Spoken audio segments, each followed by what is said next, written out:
Thanks so much for being here with me today. My name is Conor McMillen. I am trained in IFS therapy, but I'm a life coach, and I was the only coach in the entire IFS training that I did 10 years ago. It was an absolutely magnificent, life-changing experience.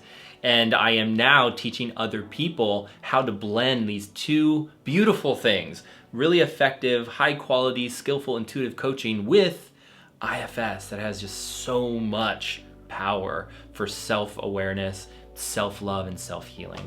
Self-Leadership Coaching Academy. If you haven't heard about it, you can learn more in the description box down below. Let's get started with this video. So today we are talking about self, and we are going to talk about how we can increase self, really fill ourselves up with self, because we want to be self-led. We want self to be in the driver's seat as much as we possibly can. And this is like any other muscle in your body. You gotta exercise it to make it grow. You gotta exercise it to keep it feeling like it's there for you when you need it. So what is self? Let's just start with that. We have videos on self that go into it in much more detail, but very briefly, if this happens to be the first time you're visiting this channel, learning about IFS, you want a refresher on self. Self is a place of calm, curiosity, and compassion. In IFS, there are 8 C's that define self.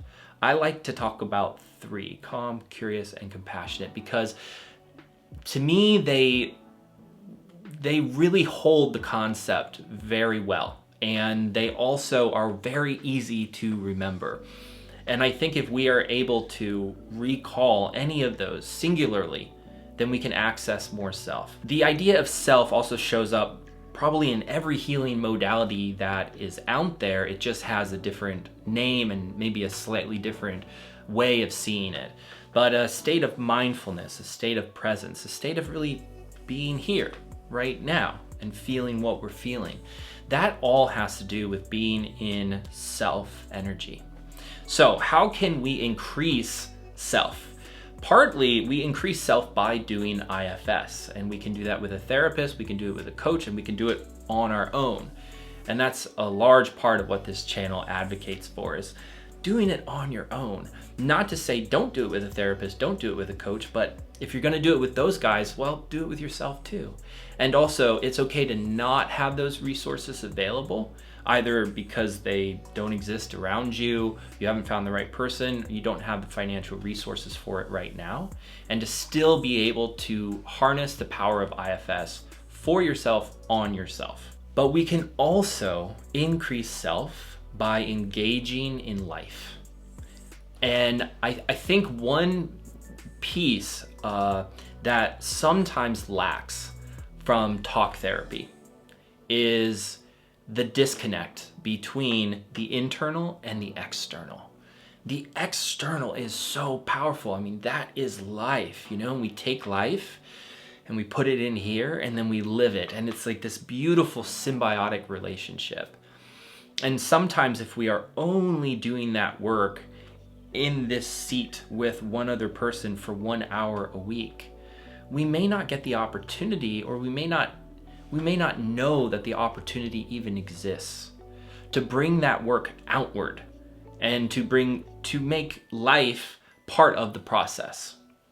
So this video is going to talk about how we can use life to increase self. Let's go back to these 3 primary characteristics that define self: calm, curious, and compassionate.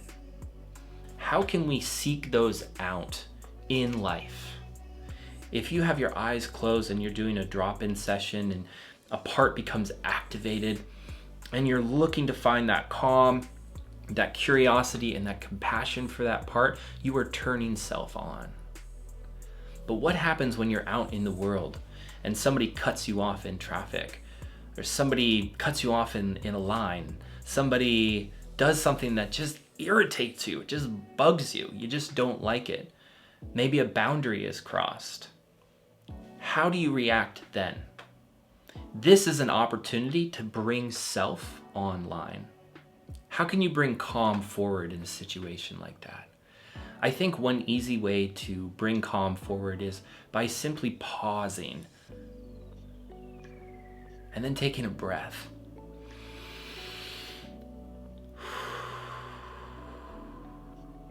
And remembering just how resilient you are and how powerful you are in your own resilience. And that while the world may be throwing things at you, getting in your way, cutting you off, it's up to you to choose to react to that. And if you have to react to it for your own safety, for your own sense of confidence or empowerment, for your own sense of boundary setting, you can still do so from a place of calm. And the idea here is not to judge how calm we are, but rather to celebrate that we have calm, even if it's just this much. Because if we can turn calm on in a situation that we typically wouldn't find any of it, that in itself is a massive success. And if we can take the time to pat ourselves on the back and really celebrate that success, we create a positive feedback loop with turning calm on in stressful situations. And thus, we naturally encourage ourselves to do that in the future. What about curiosity? Curiosity is I think it's my favorite characteristic of self, because even if you can't turn on calm and you can't turn on compassion, I think there are parts of us that are just so curious about the world and so curious about other people. And the questions that would come to mind is like, I wonder why that person did that thing. I wonder what's going on in their day. I wonder how they woke up this morning that could have brought them to this place in time to do that thing that was hurtful or painful or inconsiderate. I wonder who this person is. I wonder what their childhood was like. I wonder how they're feeling right now. Then we're starting to slip into compassion. But you can see there's an infinite number of curiosity-based questions that you don't have to feel calm to ask. But if you ask, I think you start to elevate calm. You start to pull calm up. And you also naturally, these questions will almost inherently lead you to a feeling of compassion. If you continue to ask, what is going on with the external world right now? Where are these people at? Who are these people? What was their background? How did they get here in this moment in time? It's going to lead you to the natural question, how are they feeling? And why are they feeling it? And then it's going to take you to a place, if you continue that path, I think it will take you to this place of understanding. And you don't have to agree in order to have understanding. You don't have to agree or consent to the way that people are speaking or acting or showing up in the world, but that doesn't mean you can't understand it. So if after watching this video or tomorrow or some point this week, you can remember calm, curious, compassion, and you can go out into the world with the idea, with the intention that you will pull forward those emotions today. You'll just pull them forward. And if something stressful or someone is inconsiderate or something annoying happens, that's an even more powerful time to pull those forward. And again, you don't have to do it perfectly. You don't have to do it robustly. You just have to do it a little bit, and then a little bit more than you did before, and then a little bit more after that. And if you can steadily do that on a consistent basis, you are going to change the way your brain works. And it is going to be for the better. To have more self-leadership is to have more power, to have more respect, to have more care, to have more love, to have the ability to receive all of those things and also to give all of those things. So it is a very worthwhile skill to be developing. It's a very worthwhile muscle to be exercising, and I highly encourage you to go out and do it.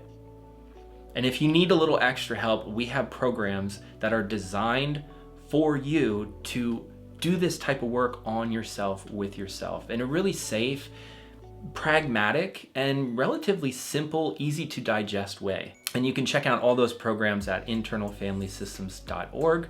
And a reminder, if you haven't gotten your free IFS guided meditation, you can do so by signing up for the newsletter at internalfamilysystems.org. And you can pop off that email list as soon as you get your free one. But my hope is that you stay on it, because we continue to offer different content and valuable offers through that newsletter. I hope you have a beautiful day. Thanks so much for being here with me, and I will see you next time.